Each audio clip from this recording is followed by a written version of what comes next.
Discuss చేయాల్సింది అమరావతి. మనం discuss చేయలేకపోయాం. కానీ దానికి కూడా ప్రణాళిక ఇచ్చాం.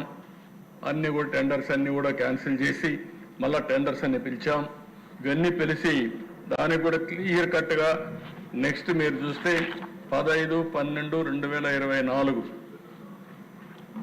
ప్రారంభించి 6 నెలల్లో మీరు కూడా ఎమ్మెల్యేలంతా ఇక్కడే ఎమ్మెల్యే క్వార్టర్స్ మీకు ఇస్తున్నాం.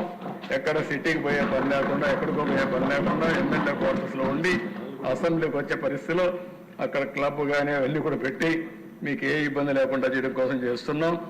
ఇది కాకుండా క్వార్టర్స్ అన్నీ కూడా group D, group B gazette officers quarters అన్నీ 9 నెలల్లో, అంటే 15వ తారీఖు డెడ్ లైన్, అక్కడ టెండర్స్ పూర్తవుతాయి.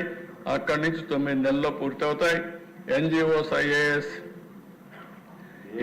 AAS quarters, ministers quarters, judges bungalows ఇవన్నీ కూడా 9 నెలల్లో పూర్తవుతాయి.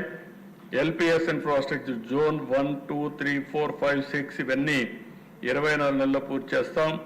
ఎల్పిఎస్ ఇన్ఫ్రాస్ట్రక్చర్ 7, 8, 9, 10, 11, 12A 24 నెలల్లో పూర్తి చేస్తాం. సెక్రటరియట్ టవర్స్ 30 నెలల్లో పూర్తి చేస్తాం. హైకోర్టు 30 నెలలు, అసెంబ్లీ 30 నెలలు, public private sector land allotments అన్ని కూడా పూర్తి చేసి బిల్డింగ్లు కూడా 24 నెలల్లో పూర్తి చేయాలనుకుంటున్నాం. మ్యాక్సిమం 30 నెలల్లో 3 దగ్గర 30 నెలలు అంటే లెస్ దెన్ 3 ఇయర్స్. 3 సంవత్సరాల్లో అమరావతికి ఒక షేప్ తీసుకొచ్చి మళ్ళీ ఇక్కడ కూర్చున్నప్పుడు గర్వపడేవిధంగా అమరావతి వస్తుంది.